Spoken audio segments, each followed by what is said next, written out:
नमस्कार दोस्तों, मैं हूं अनूप श्रीवास्तव और आप देख रहे हैं मेरा चैनल। दोस्तों, आज बात करते हैं नीतीश कुमार की। जी हां, वही नीतीश कुमार जो 29 दिसंबर को एक बार फिर से जेडीयू के अध्यक्ष बन गए हैं। नीतीश कुमार अध्यक्ष क्यों बने, इसको लेकर सस्पेंस अभी भी जारी है, कयास अभी भी लगाए जा रहे हैं। लेकिन पटना से जो छन छन के खबरें सामने आ रही हैं, उसने एक बड़े कयास को जन्म दिया है। जी हां, जैसा कि आपको पता है कि 22 जनवरी को अयोध्या में राम मंदिर में प्रभु श्री राम का प्राण प्रतिष्ठा समारोह संपन्न होने जा रहा है, जिसमें स्वयं प्रधानमंत्री नरेंद्र मोदी और उत्तर प्रदेश के मुख्यमंत्री योगी आदित्यनाथ भाग लेंगे। पूरी तैयारियां की जा रही हैं, काफ़ी ज़ोर शोर से तैयारियां की जा रही हैं और भाजपा इस मौके को भुनाने का कोई भी अवसर छोड़ने में कोर कसर नहीं छोड़ रही है। भाजपा इसे एक मेगा इवेंट की तैयारी में लगी है, बनाने की तैयारी में लगी है। सबकी निगाहें, देश भर की निगाहें, दुनिया की निगाहें 22 जनवरी की ओर केंद्रित है। लेकिन इसी 22 जनवरी को एक और धमाका होने की उम्मीद या आशंका जताई जा रही है। और जी हां, ये धमाका अयोध्या में नहीं बल्कि बिहार की राजधानी पटना में हो सकता है। बताया जा रहा है कि नीतीश कुमार इसी 22 जनवरी को एक बड़ा धमाका कर सकते हैं, एक बहुत बड़ा सियासी दांव चल सकते हैं। वो दांव क्या है? वो दांव ये है कि जैसी कि चर्चा की जा रही थी कि बिहार विधानसभा के चुनाव लोकसभा चुनाव के साथ कराए जाएं, इसकी संभावना या इसकी आशंकाएं बलवती हो रही थी।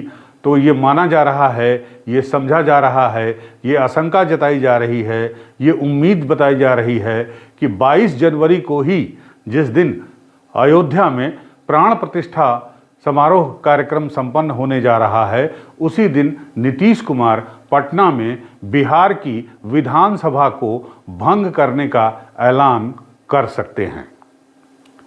जी हां, ये संभावनाएं बलवती हो रही हैं जिस तरह से बिहार में राजनीतिक समीकरण बन रहे हैं। लोगों का कहना है कि नीतीश कुमार इसी दिन अपने जीवन की सबसे बड़े सियासी दांव को खेलने वाले हैं और बिहार विधानसभा को भंग करने का ऐलान वो कर सकते हैं। नीतीश कुमार को लगता है कि ये वक्त उनके और उनके गठबंधन महागठबंधन के लिए बेहद मुफीद है और अगर विधानसभा के चुनाव लोकसभा चुनाव के साथ करा दिए जाएं तो बीजेपी का सुपड़ा बिहार से साफ हो सकता है और नीतीश कुमार अगले 5 साल तक सुरक्षित मुख्यमंत्री पद पर बने रह सकते हैं। इसी बात को लेकर यह कहा जा रहा है कि नीतीश कुमार भी 22 जनवरी को एक बहुत बड़ा सियासी दांव चलने जा रहे हैं।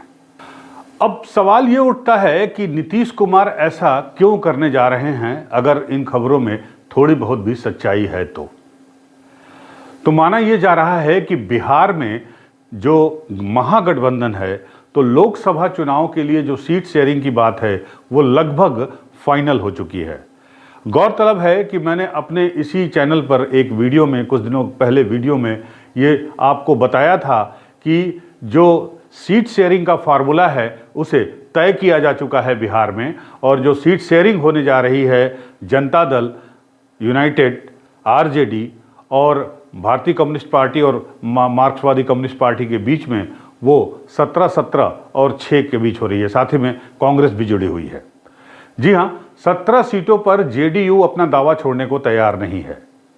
आपको बता दूं कि जो पिछला लोकसभा चुनाव हुआ था 2019 में, उस 19 के चुनाव में जेडीयू एनडीए का पार्ट थी, यानी बीजेपी के साथ मिलकर उसने चुनाव लड़ा था और कुल 17 सीटों पर सफलता पाई थी। 16 सीटों पर भारतीय जनता पार्टी को सफलता मिली थी और उस 16 सीटों में 6 सीटों पर एलजेपी यानी लोकतांत्रिक जनता पार्टी को, एलजेपी को ये सीटें मिली थी। एक सीट किशनगंज की कांग्रेस ने हथियाई थी। तो उसी आधार पर अब जबकि जेडीयू एनडीए का हिस्सा नहीं है और उनका मुकाबला सीधे सीधे बीजेपी से है, तो जेडीयू इन 17 सीटों पर अपना दावा छोड़ने की स्थिति में और मानने को तैयार नहीं है। यानी जेडीयू इन 17 सीटों पर अपना क्लेम कर रहा है और उसका कहना है कि संभवतः सारे जो सिटिंग एमपी हैं उनको रिपीट किया जाएगा।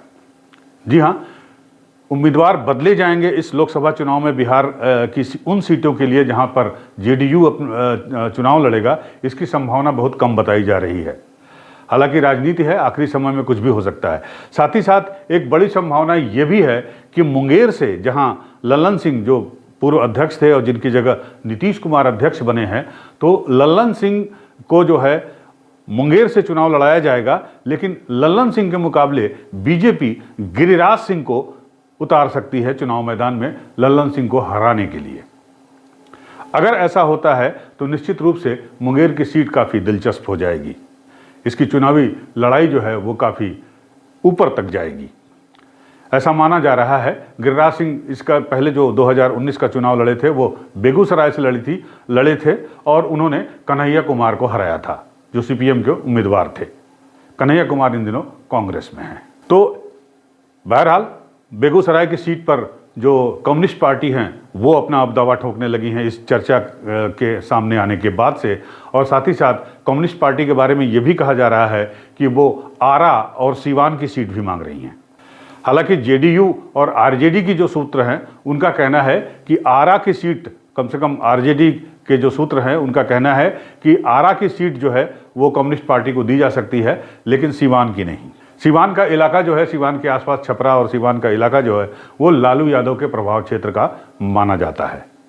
और ये भी माना जा रहा है कि जिस तरह से ईडी ने चार्जशीट में लालू यादव की पत्नी राबड़ी देवी, जो पूर्व मुख्यमंत्री बिहार की हैं, उनकी बेटी मीसा भारती और नेहा यादव को चार्जशीट में नामजद किया है, तो उसका फ़ायदा उस इलाके में लालू यादव की पार्टी यानी आरजेडी को मिल सकती है। कांग्रेस के लिए 5 और 6 सीटें, जैसा कि मैंने इसके पहले अपने वीडियो में बताया था, वो हैं। और इसके अलावा जो है भारतीय कम्युनिस्ट पार्टी, मार्क्सवादी कम्युनिस्ट पार्टी और माले को एक एक सीट दी जा सकती है। सीट शेयरिंग का ये फार्मूला लगभग अंतिम चरण में है और इसका अनाउंसमेंट जो है वो अगले 1-2 दिनों में किया जा सकता है। यानी बिहार में जो महागठबंधन है या इंडिया गठबंधन है जिसकी बात हम कर रहे हैं, उसके लिए सीट शेयरिंग का काम वहाँ पर पूरा हो चुका है।